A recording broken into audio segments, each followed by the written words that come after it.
구약 특별히 창세기에 4대 큰 사건이 있습니다. 하나님의 창조 사건, 그리고 선악과 범죄 사건, 그리고 노아의 홍수, 그리고 오늘 저희가 본문에 읽은 바벨탑 사건, 이것이 창세기의 4대 사건입니다. 묻겠습니다. 그럼 바벨탑은 과거의 사건이기만 하는가? 여러분, 하나님 말씀이 놀라운 것은 살아있다는 것이죠. 즉 옛날의 이야기가 결코 아닙니다.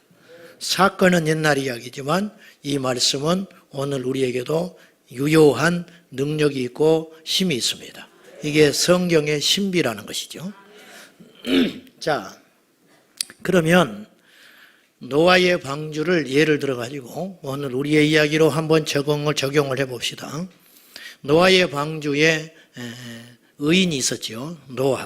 노아는 깨어있는 의인이었습니다. 즉 하나님의 계시를 받아서 그 당시에 창조과학계에서는 말하기를 약 50억의 인구를 추측해요.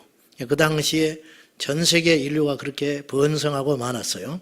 그런데 그 50억의 인구 중에 오직 하나님 앞에 믿음으로 반응하고 거룩을 위해서 몸부림치는 사람은 한 가정밖에 없었어요.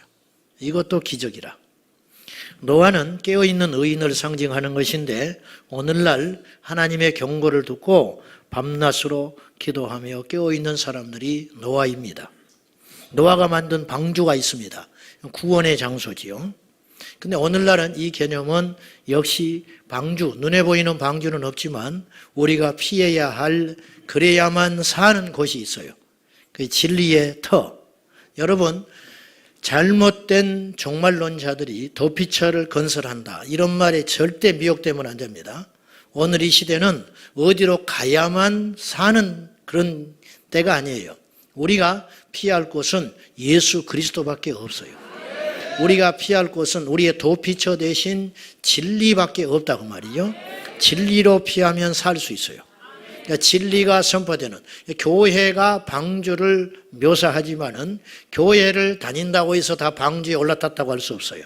교회에 와서 진리에 반응하며 깨어있는 자가 방주에 타는 자와 같다, 이렇게 봐요. 노아의 시대에도 역시 하나님의 이 경고를 무시하고 고집대로 살다가 죽어가는 수많은 사람이 있었어요.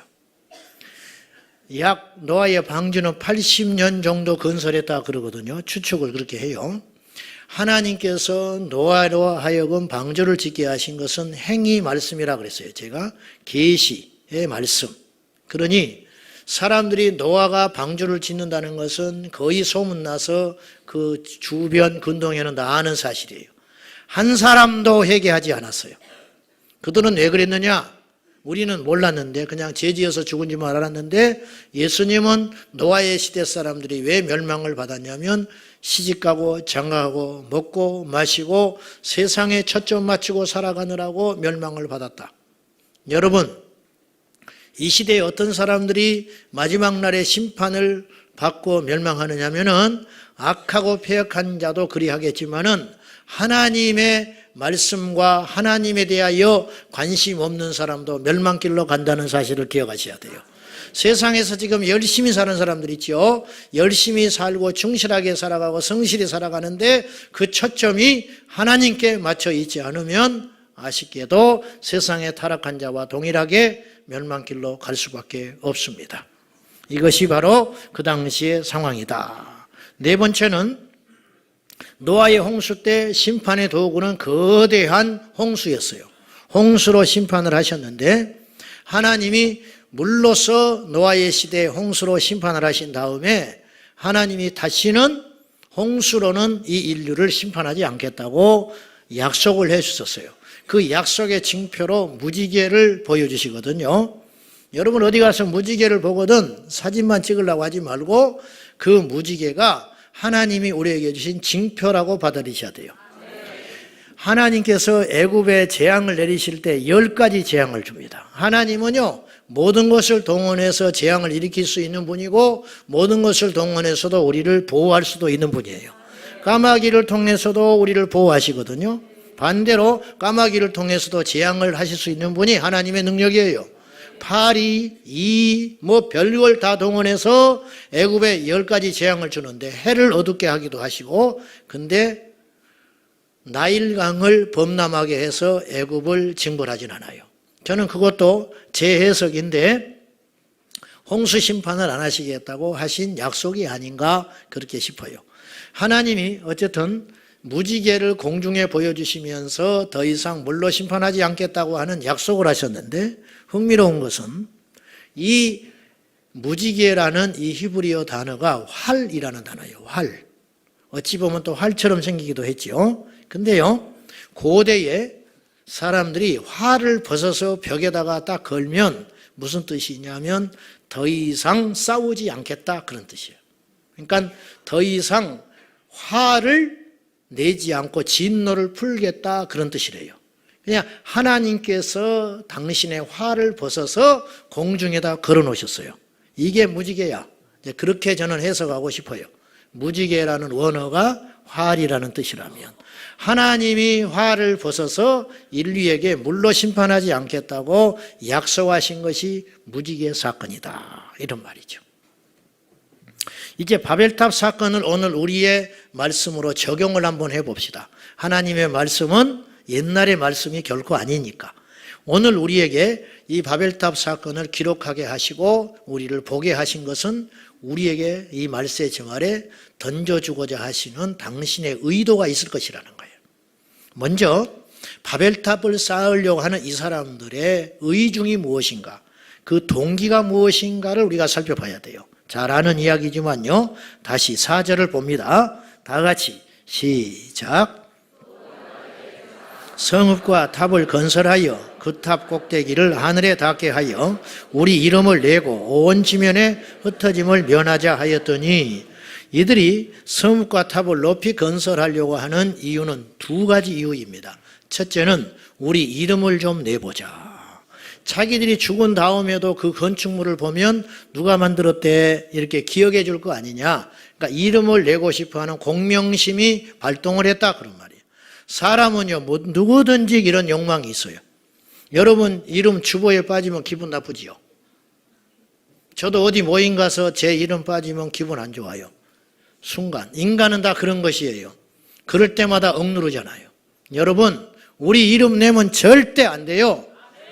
행세하지 마세요. 교회 다니면서 우리가 그런 것 보기 싫어서 여기 왔잖아, 솔직히.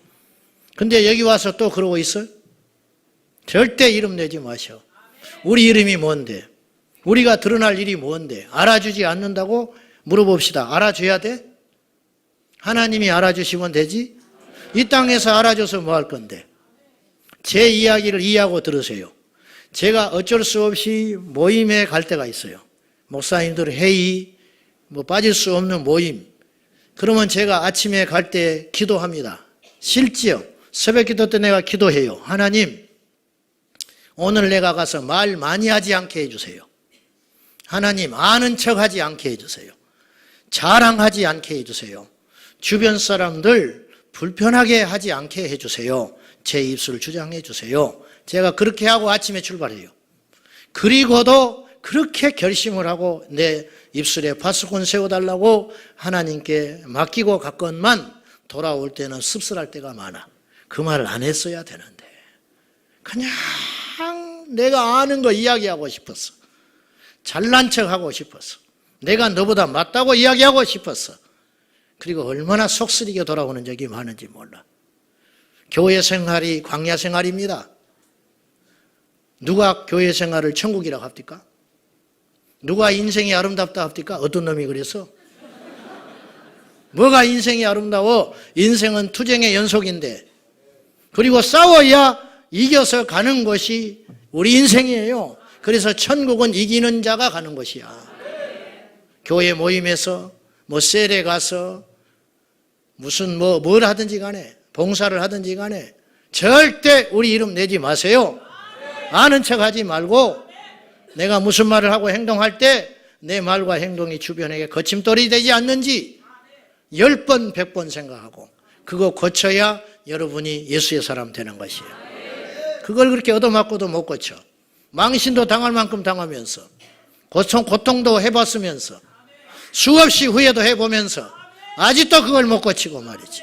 우리 이름 올리려고. 없어요. 우리 이름 없어. 다 부질없는 것이에요.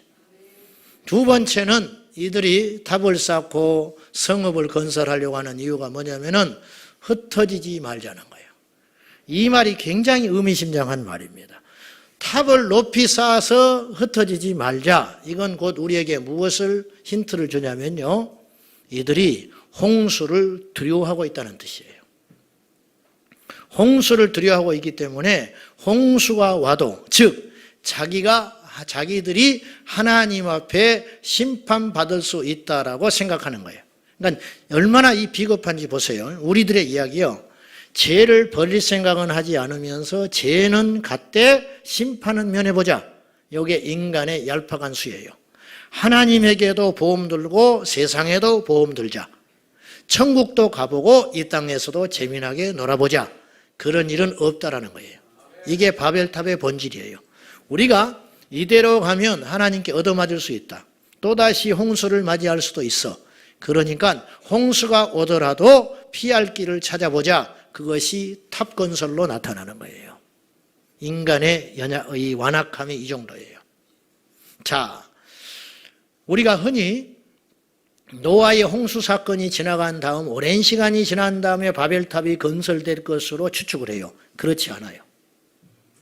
무슨 말이냐면은 노아는 주전 2948년에 탄생했을 걸로 봐요. 어떻게 그걸 아느냐? 창세기에 나와 있는 족보가 있어요. 그 족보에 나이가 나와요. 몇 살에 죽었다, 몇 살에 죽었다. 이걸 역으로 추적해가지고 추측을 해보니 지금부터 약 6,000년 전에 아담이 태어났고, 그 다음에 5,000년 전에 노아가 태어났고, 4,000년 전에 아브라함이 태어난 거예요. 아시겠죠? 이제 다윗, 그때는 이제 명확하니까 역사의 기록으로 쉽지만, 그전에는 그렇게 나이를 추적해보니까 그런 연도가 나왔어요. 아무튼, 노아가 2948년쯤에 출생했을 걸로 추측을 하는데, 그 뒤로 600살 되던 해, 그러니까 600년이 시간이 흐른 2348년에 이 인류의 홍수가 시작됐어요. 그리고 한 달 동안 전 인류가 홍수에 휘말려 살지요. 40일 동안 비가 내렸고, 그리고 창세기 9장에 보면은 600살의 홍수를 만난 노아가 그 뒤로 350년을 더 삽니다. 그래가지고 950살에 죽어요.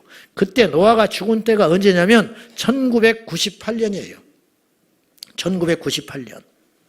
그러니 노아가 1998년에 죽고 니무롯을 바벨론을 만드는데 주도적인 역할을 했다고 추측되는 인물이 니무롯입니다. 니무롯이 언제 태어났냐면 주전 2182년에 태어났던 걸로 봐요. 그러니까 노아하고 니무롯이 만났는지 어쨌는지는 모르지만은 두 사람이 동시대에 잠깐 살았어요. 즉 무슨 말을 하려고 하느냐면은 홍수의 사건을 기억하고 있는 무리들이 살아 있었다 그런 뜻이에요. 그 소문을 듣고 노아의 생존자들을 통하여 그 홍수의 사건을 생생하게 들었을 거 아니에요. 그러니까 그 사람들이 있었다는 거예요. 과거의 사건이 아니고 홍수가 다시 날 걸로 믿는 사람들이 있었다는 거예요. 그 결과가 바벨탑으로 드러나는 거예요. 니무롯은 인류 역사상 최초로 국가를 건설한 사람으로 생각을 합니다. 창세기 10장 8절에 보면은 니무롯은 첫 용사라 그런 표현이 나와요. 옛날 우리가 가졌던 성경에는 영걸이라 그런 표현을 썼어요. 영웅호걸. 그리고 유명한 사냥꾼. 고대 근동의 사냥은 권력을 질 수 있는 유일한 방법이었어요. 그러니까 니무롯이 인류에 오기 전까지는, 탄생하기 전까지는 사람들은 하루 먹고 하루 살았어요. 그러니까 내일이 없었어. 오늘 잡으면 실컷 먹고 내일 사냥하지 못하면 그냥 굶는 거예요. 이렇게 살았는데 니무롯은 인류 최초로 가축을 길러내는 능력을 가진 사람이에요. 그러니까 계산을 하게끔 해줬어요.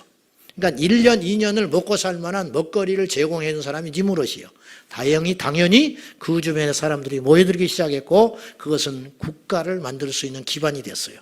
니무롯은 그 힘을 바탕으로 바벨탑 건설에 나섭니다. 이것이 문제라는 거예요.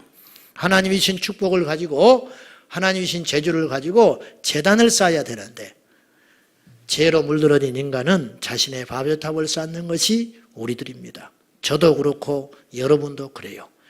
이것을 깨뜨리는 것이 우리가 앞으로 살아가면서 우리가 싸워야 할 큰 숙제인 것입니다. 바벨탑을 깨시기 바랍니다. 이 바벨탑의 핵심은 이것이에요. 이들이 하나님을 몰랐다기보다는 하나님을 알았지만 하나님을 무시했다. 이렇게 표현할 수 있습니다. 오늘의 바벨탑은 뭘까? 바벨탑은 하나님의 영역에 도전한 상징물로 볼 수 있습니다. 오늘 그런 탑을 쌓지 않는다 할지라도 능히 그것과 비길 만한 하나님을 도전하는 행위들을 이 인류 역사상 우리 인류가 지금도 자행할 수 있다는 것이에요. 하나님만이 결정하고 하나님만이 지고 있는 고유한 영역이 있습니다. 그게 뭔지 아세요? 두 가지예요. 첫째는 생명입니다. 사람이 죽고 사는 것은 하나님이 정합니다. 그러니까 이것을 사람이 손대기 시작하면 그건 선악과를 범하는 거예요. 그 다음에 참과 거짓은 하나님이 결정합니다. 그래서 선악과를 통하여 인류에게 선악을 분별할 수 있는 능력을 갖는 것을 원치 않았어요. 선악의 심판은 누가 갖는다고요? 하나님이 행하시는 거예요. 그러니까 인간은 이 두 가지를 해서는 안 돼요. 즉 사람을 죽이거나 사람을 임의대로 탄생시키거나 선악을 분별하는 능력을 가지면 안 되는 거예요. 이거는 하나님이 지고 있는 고유한 능력이에요. 바벨탑은 그것에 대한 도전이에요. 뭐냐? 자기 힘으로 살아보겠다. 이게 바벨탑의 본질이잖아요. 바벨탑을 건설할 수 있는 그 원천 기술은 무엇이냐면 벽돌과 역청에서 나왔어요.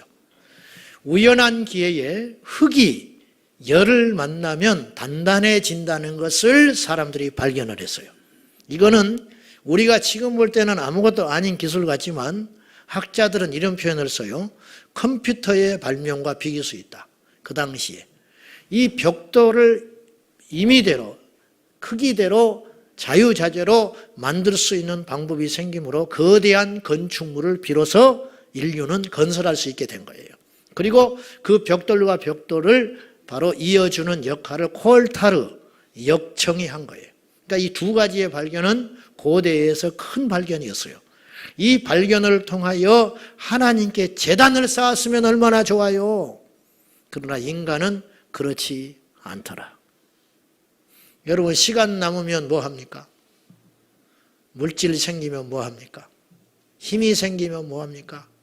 하나님을 찾지 않습니다. 그래서 때로는 고난과 아픔과 시련도 축복이에요. 아십니까? 아시오? 오늘날 인간의 욕망은 무병장수와 수명 연장을 뛰어넘어 인간 창조에까지 손을 대려는 형국입니다. 이른바 바이오 테크놀로지, 생명공학 시대가 열리기 시작했습니다. 과거의 인간은, 즉 산업혁명 때까지는 인간은 가진 것 안에서 발전만 시켜왔어요. 즉 동력을 발견해가지고 좀 더 빠르게, 좀 더 능률적으로, 그리고 편리한 시대를 추구했다면 오늘날의 시대는 활용의 시대에서 창조의 시대로 넘어가는 과도기에 놓여 있어요. 저는 이렇게 표현하고 싶어요. 바벨탑의 기초 작업은 끝났다. 이제 쌓는 것만 남았다. 이제 이렇게 보고요. 판도라의 상자를 열려고 하는 직전에 있는 것입니다. 하나님께서 인간에게 부여하신 지혜와 자유의지를 교만하게 사용하기 시작하는 것입니다. 자, 바이오 테크놀로지의 핵심은 생명공학은 결국은 인공지능 로봇으로 발전해 갈 것인데 문제는 어느 시점이 되면 인간이 만든 로봇에 의해서 인간이 심판받는 그리고 생사를 걸어야 하는 그런 시기가 온다는 데 문제가 있는 것이에요. 마치 고대의 사람들이 살아보고자 바벨탑을 만들었는데 흩어지지 않기 위해서 바벨탑을 만들었는데 이들이 흩어지게 된 어이없는 결과를 맞이하는 것처럼 오늘 이 시대 사람들이 뭔가를 발전시키고 있는데 그것이 인류에게 재앙을 가져올 수 있다는 것이죠. 2016년 홍콩의 한 회사가 인공지능 로봇 소피아를 만들었습니다. 오드리 헵번을 본따서 만들었다고 그랬는데 전혀 닮지 않았어요. 가지고 그의 얼굴에 62가지의 사람 표정을 지을 수 있어요. 웃는 거, 화나는 거, 이렇게 새침해 있는 거, 슬퍼하는 거, 인간만이 가릴 수 있는 표정 62가지를 그의 얼굴에 심어놨어요. 그래서 표정을 지으면서 대화를 하게 됐어요. 이 소피아는 유엔 총회에 가서 연설도 했습니다. 이 소피아는 우리나라도 방문했고요. 사우디아라비아에서는 그에게 시민권도 줬습니다. 그래서 이 로봇은 사우디아라비아 국민입니다.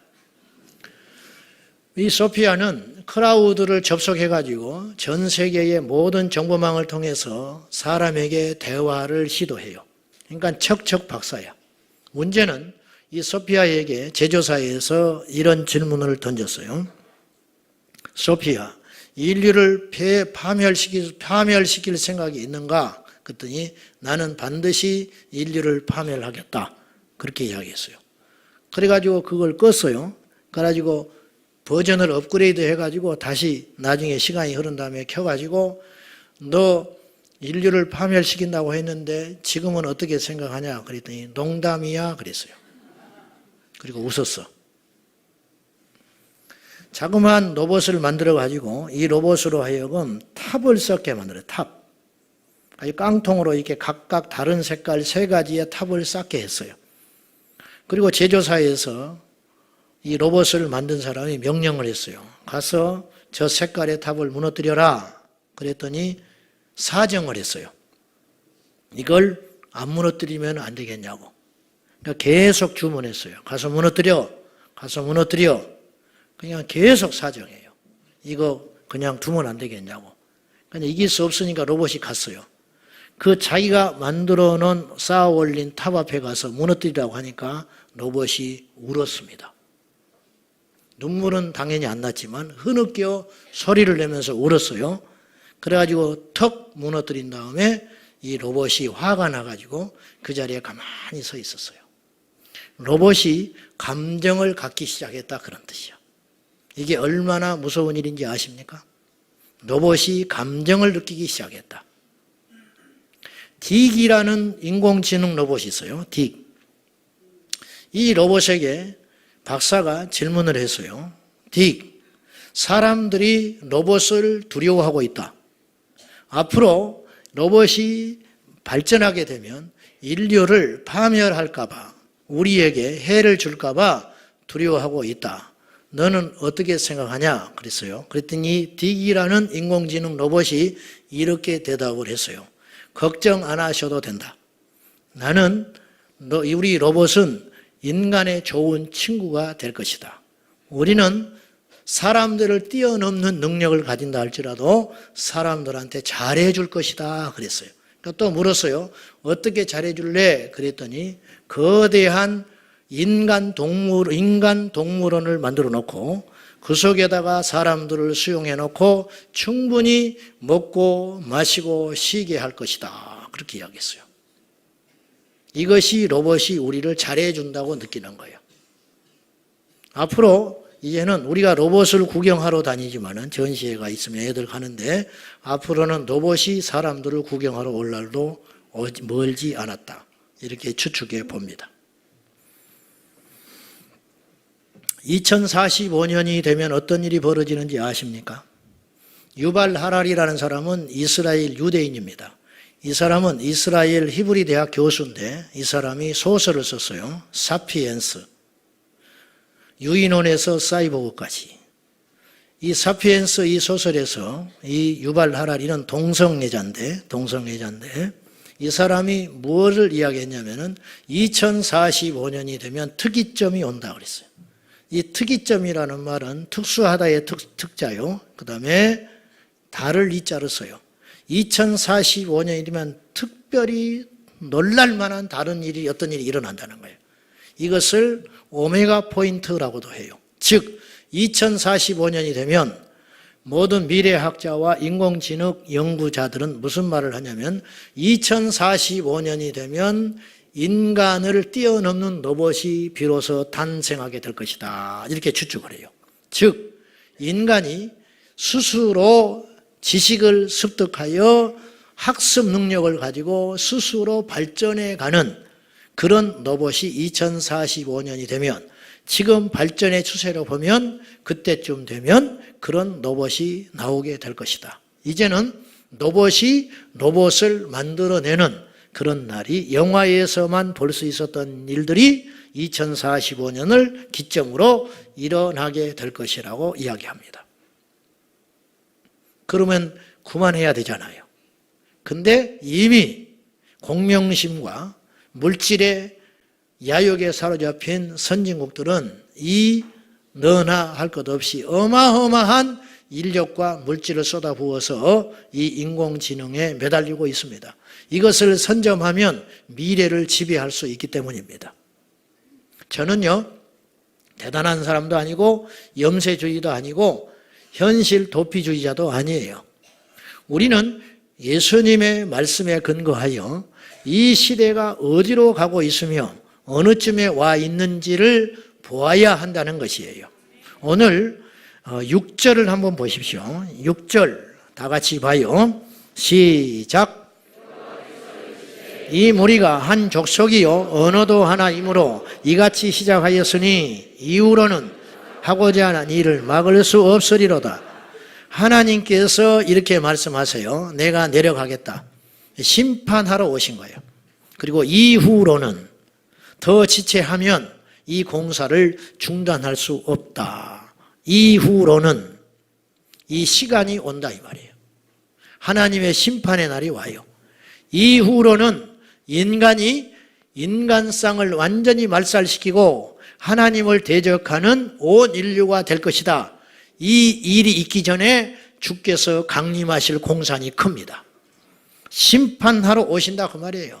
그러니까 이 시점을 향하여 지금 인류는 폭주기관차처럼 달려가고 있습니다. 무신론자들에 의해서, 하나님을 대적하는 자들에 의해서, 기고만장한 괴물들에 의해서 이 속도로 향하여 가고 있습니다. 이제 어떻게 하냐 그 말이에요. 미국 MIT 공과대학에서 로봇 개발에 매달리고 있는 대표적인 학술기관인데, MIT에서 만약에 스스로 진화하는 로봇을 만드는 날이 오면 어떤 일이 일어날까? 로봇의 전자회로로 만들어진 두뇌는 인간의 이 두뇌보다, 생체 두뇌보다 100만 배 전산 속도가 빠르대요. 100만 배가 빠르대요. 자, 이 말은 무슨 말이냐면, 로봇이 스스로 진화하는 특이점에 이르러가지고 스스로 학습하고 자기를 방어하며 뭔가를 할 수 있는 능력이 생기는 날, 로봇은 전 세계의 정보망을 동원하여 자기 스스로를 발전시키기 시작해요. 그러면 예를 들어서 일주일 정도 시간이 흘렀어. 일주일이 어떤 사람에게는 여행하면 끝나는 시간, 그냥 빈둥빈둥하면 끝나는 그 일주일인데, 로봇은 쉬지 않지요. 로봇은 상처받지 않지요. 로봇은 감정의 조절에 능하지요. 그러니까 일주일 동안 밤낮 쉬지 않고 자기를 발전시키면 어떤 일이 벌어지느냐? 인간이 2만 년 동안 이룰 수 있는 일을 잃어버린다는 거예요. 로봇이. 그러면 산술적으로 어떤 일이 생기냐면은, 이 특이점을 뛰어넘어 로봇이 스스로 학습하는 수준이 돼버리면 사실상 인간이 로봇을 컨트롤할 수 없는 세상이 열려버린다는 뜻이에요. 못 따라가니까. 이 일을 막을 수 없으리라. 하나님이 그러셨지요. 이 일을 막을 수 없으리라. 내가 만든 걸작품 중에 걸작품인 피조물인 인간이 저리 가는 것을 더 이상 막을 수 없는 날이 오기 전에 하나님께서 심판하실 수도 있다라는 생각을 저는 감히 해봅니다. 5절에 하나님께서 강림하시거든요. 예수 그리스도의 재림을 상징하는 것은 아닐까요? 자, 100번 양보해서 제가 지금 저희들과 함께 나눈 이 말씀들이 좀 허무맹랑한 이야기 같고, 또 왜 꼭 그렇게만 생각합니까? 인류에게 좋은 일을 가져다 줄 수 있잖아요. 앞으로는 노동이 없는 미래를 이야기해요. 인간이 일할 필요가 없다라는 거예요. 음식도 로봇이 다 해버려. 주방 봉사자를 구하지 않아도 돼요. 주방 봉사자를 구하지 않는 날이 올 수 있고요. 주차 때문에 고민 안 해도 돼. 자율 자동차를 타고 와가지고 이 앞에서 딱 내리면 자동차가 예배 드릴 때까지 밖에서 저 먼 곳에 주차하고 있다가 예배 시간에 맞춰서 올 수 있어요. 이런 유토피아가 열릴 수 있어. 반주 안 해도 돼. 피아노 반주를 100배나 잘하는 로봇이 반주를 해줄 것이기 때문에. 지휘자도 없어질지 몰라. 어떻습니까? 노동이 사라진 사회, 축복일까요? 자, 그럼 우리는 무엇을 하고 살아야 될까요? 사랑하는 여러분, 인간에게 있어서 일이 사라지는 건 저주인 걸 아십니까?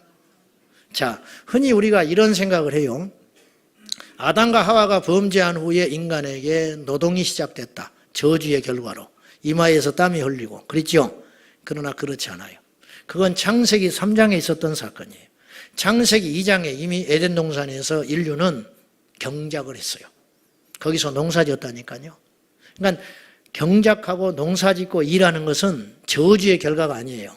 에덴 동산에서 이 아담과 하와는 범죄하기 전에 평화롭게 농사 짓고 살았어요. 이것이 축복이었어요. 근데 우리에게서 이 일을 빼앗아 버리는 거예요. 이 경작한다는 단어는 참으로 흥미롭게도 하나님을 예배한다는 히브리어 단어와 똑같이 쓰였어요. 그러니까 일하는 자가 예배하는 자예요. 일하는 자가 예배하는 자. 우리에게서 이 일을 빼앗아 간다고 하는 것은 인류에게 엄청난 재앙입니다. 여러분, 로봇에게 이 일을 빼앗겨버린 인류는 인간의 가치를 상실한 짐승과 같이 비참해지고 말 것입니다. 이 거대한 바벨탑 사건과 심판이 있어진 다음에 하나님께서 아브라함을 찾으십니다. 하나님은 항상 그런 방법으로 일을 하셔요. 온 인류가 어둠에 캄캄이 쌓여 있을 때 노아를 찾아오시고, 모든 인류가 바벨탑을 쌓고 하나님의 심판을 받을 때 그 대안으로 아브라함을 부르시고, 이스라엘이 캄캄한 영적 암흑에서 어찌할 줄을 모를 때 어린 소년 사무엘을 부르시고, 온 이스라엘 백성들이 우상 숭배에 매달려 바알에게 경배할 때 바알에게도 무릎 꿇지 않은 7천의 용사를 숨겨놓으신 하나님, 우리가 그 편에 들어가야 한다 그 말이요. 그 편에. 하나님은 갈대아 우르 땅에 머물고 있는 아브라함을 찾아오시사 당신의 프로젝트를 다시 시작합니다. 이것이 하나님의 역사예요. 사람들은 무심코 어떤 일을 합니다. 사람들은 무심코 자기의 의와 자기의 공로 때문에 물질을 위해서, 부를 위해서, 출세를 위해서 뭔가를 합니다. 그러나 그 일을 하기 전에 우리 자신에 있는 동기를 살펴봐야 할 것이 있는데, 과연 이것이 하나님 앞에 어떤 의미가 있는가?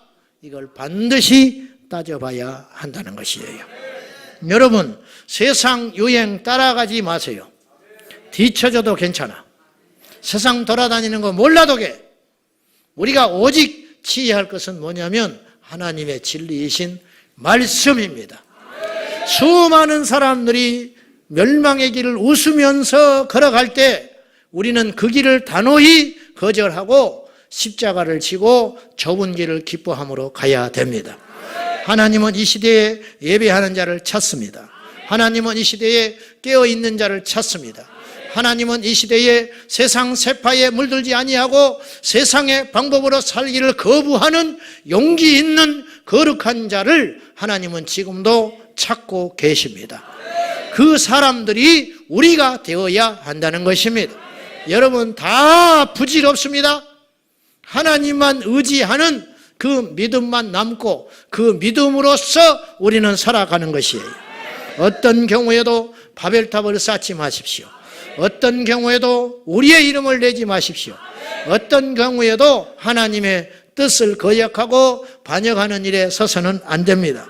우리는 어떤 경우에도 하나님을 경외하며 예배하는 참된 예배자의 삶으로 살아가야 됩니다. 우리는 기도에 목숨을 걸어야 되며 우리는 세상의 유혹에 물들지 아니하리라 날마다 결단하며 거룩한 그 길을 걸어가야 할 것입니다. 로마서 12장 2절 말씀을 마지막으로 우리 읽고 마치겠습니다. 다 같이 시작. 너희는 이 세대를 본받지 말고 오직 마음을 새롭게 함으로 변화를 받아 하나님의 선하시고 기뻐하시고 온전하신 뜻이 무엇인지 분별하도록 하라. 아멘. 기도하겠습니다. 살아계신 하나님 아버지, 세상의 거대한 흐름들이 우리의 신앙을 공격합니다. 세상의 거대한 과학 문명들이 하나님을 대적하며 일어서고 있습니다. 그 수많은 지식들이 바벨탑을 쌓는데 혈안이 되어 있습니다. 주여, 우리도 모른 채 쌓여져 있는 바벨탑을 이 시간 허물어버리며 우리의 이름 석자를 지워버리고 오직 하나님 앞에 생명의 제단을 쌓는 주님의 사람들이 되게 하여 주옵소서. 이 세대를 본받지 말라. 넓은 길로 가지 말라. 십자가의 좁은 길을 가라. 묵묵히 가거라. 말씀하신 그 말씀을 우리가 순종하며 이 길을 가게 하여 주옵소서. 예수님의 이름으로 기도하옵나이다. 아멘.